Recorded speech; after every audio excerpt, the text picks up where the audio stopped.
جب امت کو سب مل چکی حق کی نعمت، ادا کر چکی فرض اپنا رسالت۔ مفتی صاحب آغاز کرتے ہیں آپ سے۔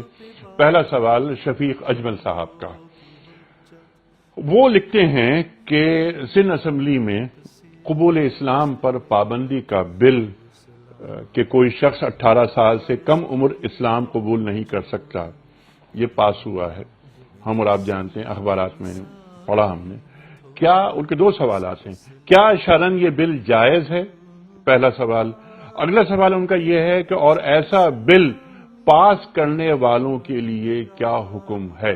بسم اللہ الرحمن الرحیم، نحمدہ و نصلی علی رسولہ الکریم، اما بعد۔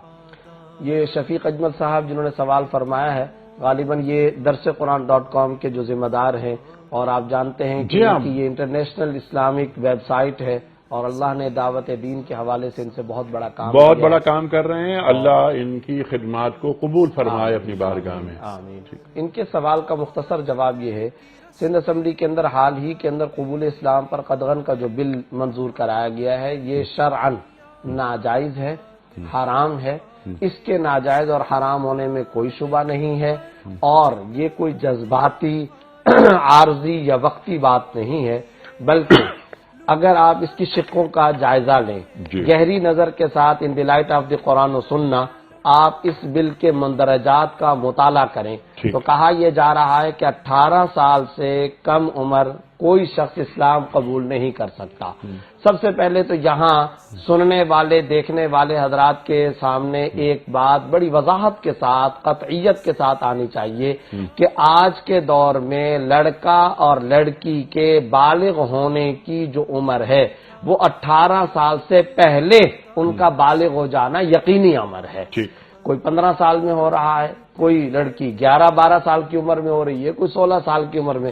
اب میرا ایک سوال پیدا ہوتا ہے کہ ایک ہمارا نوجوان بھائی جو 15-16 سال کی عمر میں مسلمان ہو چکا ہے، اس اسلام کو قبول کرنے کے لیے اسے 3 سال کے انتظار کا کس بنیاد پر حکم دیا جا رہا ہے؟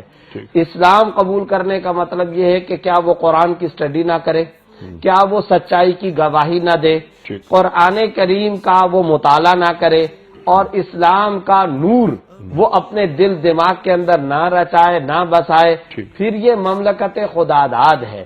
کلمے کے نام پر یہ ملک بنا، کلمے کے نام پر بننے والی مملکت میں کلمے پر پابندی، کس طرح کا قانون بنایا جاتا ہے؟ یہاں ایک بات ذہن کے اندر رکھیے، قرآن کریم پہلے سے اس بات کی تردید کر چکا، سرکار دو عالم صلی اللہ علیہ وسلم کی واضح تردیدات موجود ہیں کہ ہم جبرن کسی کو اسلام قبول کرانے کے اندر کوئی دلچسپی نہیں رکھتے۔ سورہ بقرہ میں اللہ رب العزت بڑی وضاحت کے ساتھ فرما رہے ہیں، لا اکراہ فی الدین، دین میں داخل ہونے پر کوئی جبر نہیں ہے۔ میرا آپ سے سوال یہ ہے، کون سا دارالافتاء، کون سا عالم، کون سا مفتی، کون سا شخص ہے جو کسی یہودی کو، عیسائی کو، ہندو کو جبرن مسلمان کرنے کے اوپر آمادہ کر رہا ہو؟ کہاں یہ واقعہ پیش آیا، کس نے کیا؟ اور اگر کسی گاؤں میں، کسی گوٹھ میں، کسی علاقے کے اندر یہ واقعہ پیش آ بھی گیا تو کوئی مسلمان اس کا ساتھ نہیں دیتا۔ وہ ایک کمیٹی، ایک علاقہ، ایک گلی، ایک محلے کا ایک اسپیشل واقعہ ضرور ہو سکتا ہے، اور سارے کے سارے مسلمان قانون کا ساتھ دیں گے، مگر آپ یہ قانون منظور کر رہے ہیں کہ 18 سال تک کوئی شخص اسلام نہیں قبول کر سکتا۔ یاد رکھیے، اسلام قبول کرانے پر اللہ اور اس کے رسول کی طرف سے جبر تو نہیں ہے۔ من شاء فلیؤمن ومن شاء فلیکفر، سورہ کہف آیت نمبر 29۔ جو مسلمان ہونا چاہتا ہے مسلمان ہو، جو کافر رہنا چاہتا ہے وہ کافر رہے، لیکن اس کا یہ مطلب بھی نہیں ہے کہ اللہ بندوں کے کفر پہ راضی ہو۔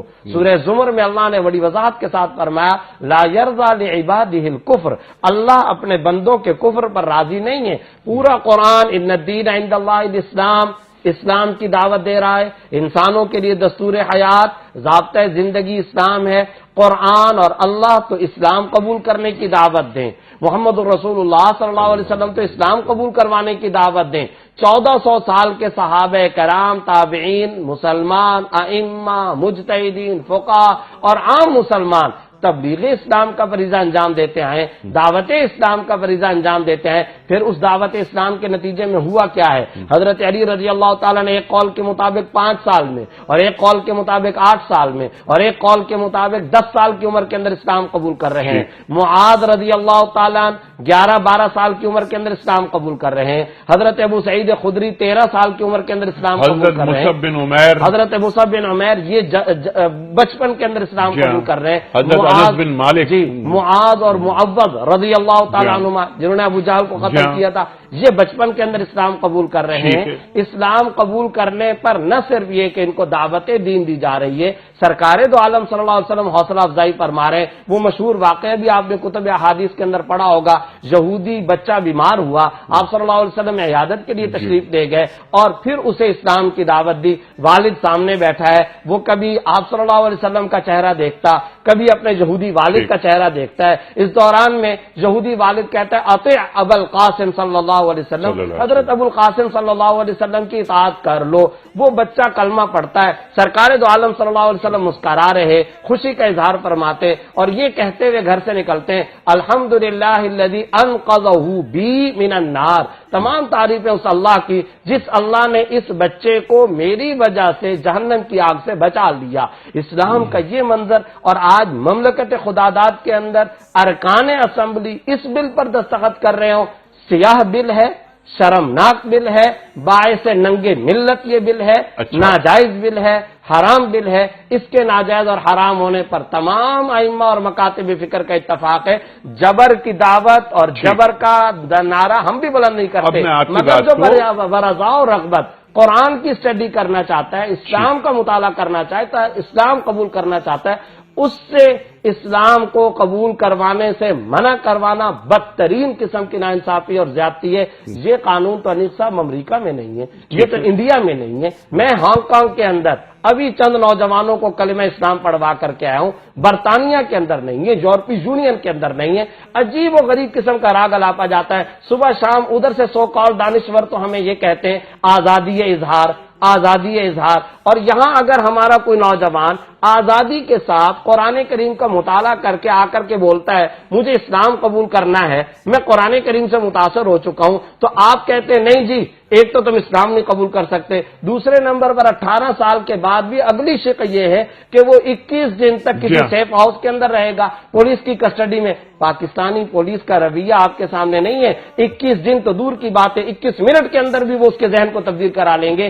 غیر ملکی آقاؤں کو، جہاں کی منارٹیز یا اقلیتوں کو آپ خوش کریں، مگر خدارا اپنے ایمان کی قیمت پر نہ کریں، کلمے اور اسلام کی قیمت پر نہ کریں۔ پاکستان کی جغرافیائی اور نظریاتی سرحدوں کو بیچ کر، اس کا سودا کر کے آپ اس طریقے سے پاکستان کے لیے، اسلام کے لیے باعث شرم وجود نہ اپنائیں، اس سے احتراز کرنا ضروری ہے۔ ناجائز اور حرام بل ہے، سیاہ بل ہے۔ میں اپیل کرتا ہوں تمام کے تمام مسلمانوں سے پرامن احتجاجی تحریک برپا کریں اور اس بل کو واپس کروائیں۔